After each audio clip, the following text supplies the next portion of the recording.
जय श्री राम व्यूवर्स।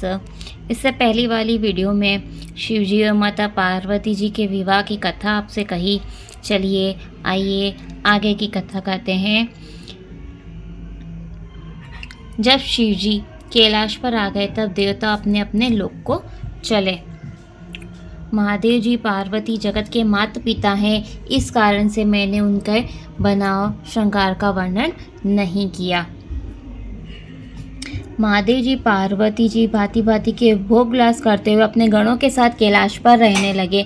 वे नित्य नवीन विहार करते। इस प्रकार से बहुत समय बीत गया। तब 6 मुख वाले पुत्र स्वामी कार्तिकेय का जन्म हुआ और उन्होंने युद्ध में तारकासुर को मारा। वेद शास्त्र पुराणों में स्वामी कार्तिकेय के जन्म प्रसिद्ध संसार जानता है।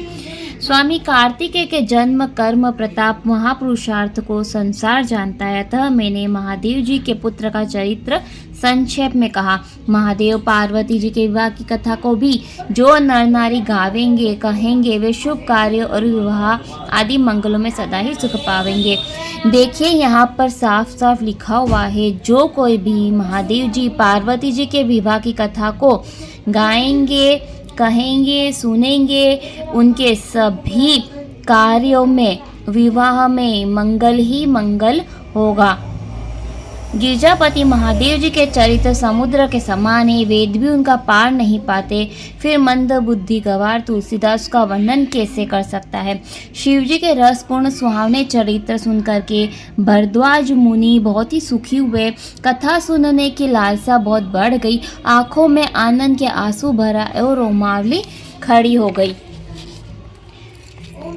प्रेम में मग्न होने के कारण बात नहीं निकलती देखकर ज्ञानी मुनि याज्ञवल्क्य जी बहुत ही प्रसन्न हुए और बोले कि हे मुनीश, तुम्हारा जन्म धन्य है। तुम्हें महादेव जी प्राणों के समान प्यारे हैं। शिव जी के चरण कमलों में जिनकी प्रीति नहीं है वे श्री राम जी को सपन में भी भले नहीं लगते। श्री विश्वनाथ महादेव जी के चरणों में निष्कपट स्नेही होना ही राम भक्ति का लक्षण है। जो शिव जी के चरण कमलों में प्रीति नहीं करता है उन्हें श्री राम जी नहीं मिलते हैं। शिव जी के समान रघुनाथ जी की भक्ति को व्रत धारण करने वाला कौन है, जिन्होंने बिना अपराध जैसी सती को छोड़ दिया। शिव जी ने प्रण करके राम भक्ति को दिखा दिया। हे भाई, श्री राम जी को शिव जी के समान और कौन प्यारा है। राम जी को शिव जी प्यारे हैं और शिव जी को राम जी प्यारे हैं। मैंने पहले ही शिव जी का चरित्र कह करके तुम्हारा भेद पा लिया, समझ लिया कि तुम श्री रामचंद्र जी के पवित्र सेवक हो और समस्त विकारों से रहित हो। मैंने तुम्हारा गुण स्वभाव जान लिया। अब श्री राम जी की लीला कहता हूँ, उसे सुनो। हे मुनि सुनो, आज तुम्हारे समागम से जैसा सुख मेरे मन को हुआ है सो कहा नहीं जा सकता। हे मुनीश्वर, रामचरित्र अत्यंत अपार है। 100 करोड़ शेष जीव उसे कह नहीं सकते। तो भी जैसा मैंने सुना है वैसे वाणी के पति धनुषधारी श्री राम जी का स्मरण करके कहता हूँ। सरस्वती जी कठपुतलियों के समान है। अंतर्यामी श्री राम जी सूत्रधार हैं। अपना भक्त जान कर जिस कवि पर भी कृपा करते हैं उनके हृदय आंगन में सरस्वती को नचाया करते हैं। उन्हीं कृपालु श्री राम जी को मैं प्रणाम करता हूँ। उन्हीं के उज्ज्वल चरित्र का वर्णन करता हूँ। पर्वतों में श्रेष्ठ कैलाश बड़ा ही मनोहर है, जहाँ सदैव महादेव जी और पार्वती जी निवास करते हैं। सिद्ध तपस्वी योगी देवता किन्नर मुनीश्वर मुनिगण सभी कैलाश पर्वत पर वास करते हैं। वे सभी पुण्यात्मा हैं, आनंद कन शिव जी की सेवा किया करते हैं। भगवान हरि और शिव जी से जो विमुख है, जिनकी धर्म में प्रीति नहीं है, वे सपने में भी वहाँ नहीं जा सकते। उस पर्वत पर एक वटा वृक्ष है जो नित्य नया और सदैव ही सुंदर रहता है। वहाँ तीनों प्रकार की शीतल मंद सुगंधित पवन चला करती है। उसकी छाया बहुत ही ठंडी होती है। वृक्ष शिव जी के विश्राम का वृक्ष है। देखिए, श्री शिव जी वट वृक्ष के नीचे विश्राम किया करते हैं। एक बार उनके नीचे प्रभु शिव जी गए। वृक्ष देखकर उनके हृदय में बहुत ही सुख हुआ। अपने हाथों से बागंबर बिछा कर के सीधे स्वभाव से ही कृपालु शिव जी बैठ गए। कुंद के फूल चंद्रमा के शंख के समान उनका गोर शरीर था, लंबी भुजाएं थी, वलकर वस्त्र धारण किए हुए थे, नवीन लाल कमल के समान चरण, नखों की कांति भक्तों के हृदय अंधकार को हरती थी। सांप और भस्म ही त्रिपुर मर्दन शिवजी के गहने थे। मुख शरद काल के चंद्रमा की छवि को हरने वाला था।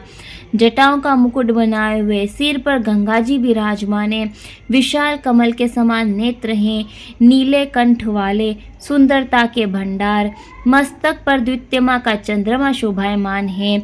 कामदेव के शत्रु शिवजी बैठे हुए ऐसे सुशोभित हैं जैसे शांत ऋषि शरीर धारण किए हुए बैठा हो। माता पार्वती जी सुअवसर जान करके शिवजी के पास आई। शिवजी ने अपनी प्यारी पत्नी जान करके उनका आदर किया और अपनी ओर बाईं ओर बैठने के लिए आसन दिया। पार्वती जी प्रसन्न होकर के शिवजी के पास बैठ गई। उन्हें पूर्व जन्म की कथा स्मरण हो आई। पूर्व जन्म पार्वती माता पहले सती हुई थी। वह सती माता, उन्होंने अपनी देह त्याग दी थी। वह क्या कारण था, उन्होंने अपनी देह का त्याग किया था, शिवजी ने उनका त्याग किया था, यह सब कथा मैं पहले आपको बता चुकी हूँ। अगर आपने नहीं सुनी हो तो मेरी पिछली वीडियो में जाकर के देख लीजिएगा। पति के हृदय में बहुत ही स्नेह समझकर पार्वती जी हंसकर मधुर वचन बोली। याज्ञवल्क्य जी कहते हैं कि जो कथा सब लोगों का हित करने वाली है वह पार्वती जी पूछना चाहती है। हे विश्वनाथ, हे मेरे स्वामी, हे त्रिपुरारी, आपकी महिमा तीनों लोकों में प्रसिद्ध है। चराचर नाग मनुष्य देवता सब आपके चरणों की सेवा करते हैं। हे प्रभु, आप समर्थ हैं, सर्वज्ञ, कल्याण रूप, सब कलाओं और गुणों के धाम है, योग ज्ञान वैराग्य के निधि हैं। आपका नाम शरणागत भक्तों के लिए कल्प वृक्ष है। हे सुख की राशि, यदि आप मुझ पर प्रसन्न हैं, सचमुच मुझे अपनी दासी जानते हैं, तो हे स्वामी श्री रघुनाथ जी की नाना प्रकार की कथाएं कह करके मेरे अज्ञान को दूर कीजिए। देखिए, माता पार्वती जी श्री रघुनाथ जी की कथा पूछती हैं, जिसे शिव जी कहते हैं। जिसका घर कल्प वृक्ष के नीचे हो, क्या वह दरिद्रता का दुख सहे? हे चंद्रमौली, हे नाथ, ऐसा अपने हृदय में विचार करके मेरे मति के भारी भ्रम को दूर कीजिए। हे प्रभु, जो ब्रह्मवादी मुनि हैं वे श्री रामचंद्र जी को अनादि ब्रह्म कहते हैं। वेद, शारदा, शेष जी, पुराण सभी रघुनाथ जी के गुणगान करते हैं। हे कामदेव के शत्रु, आप भी दिन रात आदर सहित राम राम जपा करते हैं। हे राम वही अयोध्या के महाराज दशरथ जी के पुत्र हैं या कोई और अजन्मा निर्गुण गोचर राम है? यदि वे राजपुत्र हैं तो ब्रह्म कैसे हुए? स्त्री के वियोग से उनकी बुद्धि भ्रमित कैसे हो गई? उनके चरित्र को देख करके, महिमा सुन करके मेरी बुद्धि अत्यंत भ्रम में है। यदि कोई इच्छा रहित व्यापक समर्थ ब्रह्म और है तो हे नाथ, मुझे समझाकर कहिए। मुझे मूर्ख जान करके क्रोध न कीजिए। जिस प्रकार से मेरा अज्ञान दूर हो सो कीजिए।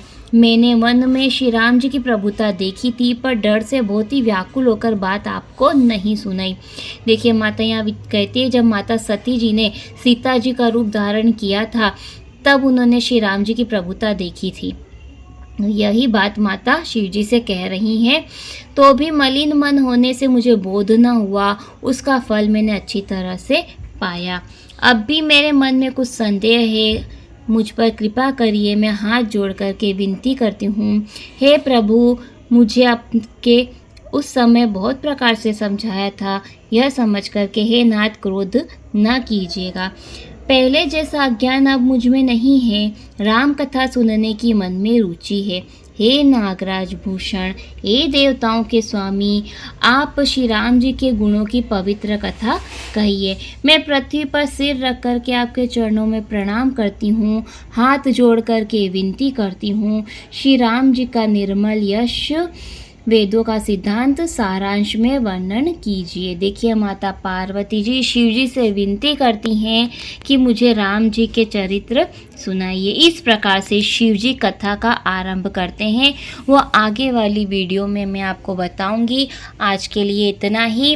अगर आपको मेरी वीडियो पसंद आती है तो मेरी चैनल को सब्सक्राइब कर लीजिए, वीडियो को लाइक कीजिए और आगे शेयर ज़रूर कीजिएगा। जय श्री राम।